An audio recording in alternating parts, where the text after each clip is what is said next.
want to go to Jumana because she's in Beirut, and that's where the bombing has been so relentless. Jumana, when we show those images that Nick and I are looking at of the skies behind you that you are actually standing there seeing and hearing, what do you even know about the target of these strikes and how relentless do they feel? Well, you know, Aaron, a couple of hours ago, you had these massive strikes on the southern suburbs of Beirut that our team here witnessed. The state news agency saying that there were about 10 consecutive strikes, describing them as some of the biggest since the start of the war. Now, our colleague Jeremy Diamond is told by an Israeli official that the target of that strike was Hashem Safiuddin, one of the top commanders of Hezbollah. He was seen as a successor for Hassan Nasrallah, the leader of Hezbollah, who was killed in an Israeli strike last Friday. Now, it's unclear right now if Safiuddin was killed. We have not heard from Hezbollah. We know that the Israelis will need time to make that assessment. But, you know, it's really notable, Aaron. It's been, tomorrow marks a week since Nasrallah was killed. No successor has been named, and his funeral has not yet been held.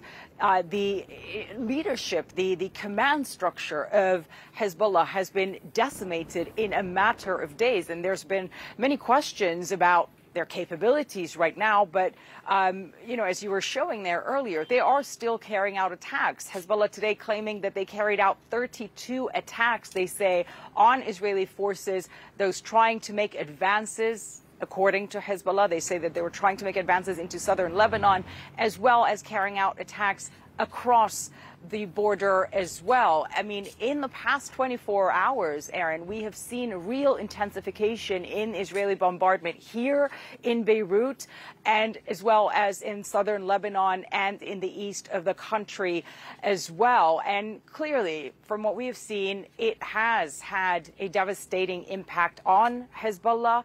They have hit Hezbollah targets, but at the same time, it's also having a devastating impact on the civilians in the country. The death toll continuing to rise, more than 1 million people displaced in a matter of days. And as you mentioned, we've had the Israeli military's Arabic language spokesperson in the last few hours putting out multiple evacuation orders for different neighborhoods in the southern suburbs, including one where you have a hospital, the Saint Therese Hospital, which is within one of those evacuation zones, Aaron.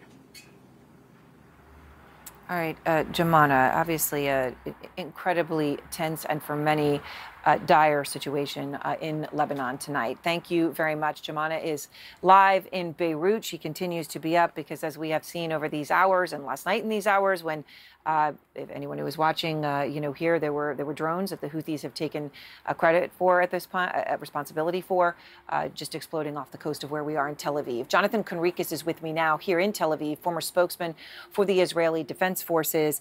And Jonathan, you know, we're in this moment where the escalation, the relentlessness in the north, the conflict continues in Gaza. You have strikes in the West Bank. You have Israel making a decision on exactly what it is going to hit in Iran. This is not an if, this is a what, and it is a when. You obviously have been in the IDF throughout the war. You were there on October 7th. So I know you've got some maps of what you think exactly could be happening here in these next hours of where Israel could choose to strike. What's first? Well, first of all, as you say, I think it's a matter of when and where and how strong and in what order. And this is based, the maps that we're seeing is based on the experts at FDD, Benham Ben Taleblu, Andrea Stricker, Saeed Ghaseminejad, and Mark Dubovitz, and the FDD visual intelligence team. What we've done is to analyze, first and foremost, the military infrastructure that Iran has in place, which probably will be the first target of an Israeli attack. There are specific bases where the assessment is that most of the rockets, the 180 missiles that were fired on Tuesday here, exactly, they were fired from specific bases in Iran towards Israel. Those are the Arak and Isfahan and Imam Ali bases. And I think it's fair to assume that there will be some kind of issue with striking those first, because those three, because that is where they struck from.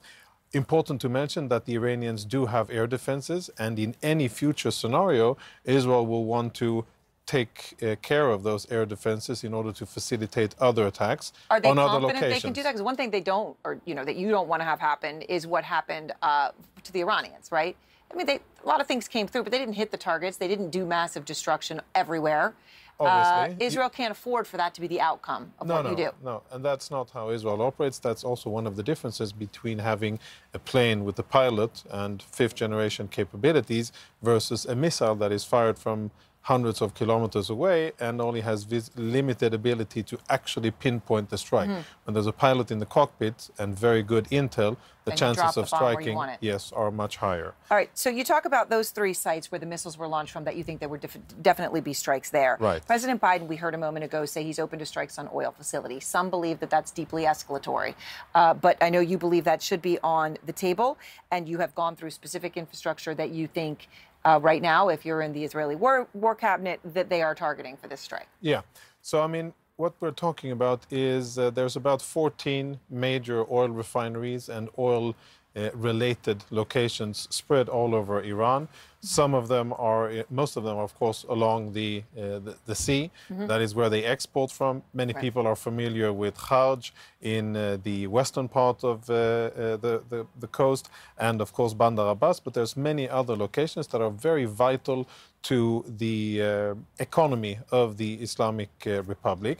But if you look at Tehran, and you can see really the abundance of important regime targets in Tehran. We're talking about, the Supreme Leader's office, where he runs Iran from, the Ministry of Defense, the Intel and Security, which is where they do internal oppression and external operations from, the IRGC, and many other locations. So I would look very strongly at Tehran. But if you look where the Supreme Leader does his work and rules a country from, if Israel strikes that, right. Many hear that and say, okay, that is a whole new thing. Is that a whole, do you telegraph ahead so you make sure he's not there? I mean, how would you suggest something like that be executed? Yeah, so that very much depends on what Israel wants to achieve, what strategy Israel has, and what the end game is. If Israel only wants to deal Iran a severe military blow, then the first slide we spoke about, military targets, that will send that message. If Israel wants to go further, and many say that this is the best opportunity that Israel will have. They say go for the nuclear facilities. Go for the nuclear or go for regime. And Israel has collected a lot of intelligence over the years. It has, I think, a very good understanding of where the targets are. In terms of nuclear sites, it becomes a little bit more complex with the nuclear sites because if Israel, there's a lot of sites there, there's about 15 sites, but there's 4 specific sites that are new and probably more related to weaponization. Foreign experts, they indicate that they have enough fissile material for 15 bombs already. So it's kind of a double-edged sword, but bottom line, where we really are now, this could happen in a matter of days. And I think that there's an abundance of targets. We'll see what Israel decides to do. Well, days and hours, and as we have learned, they know where people are. If they want to take out individuals, they can. It is a decision that will impact the whole world.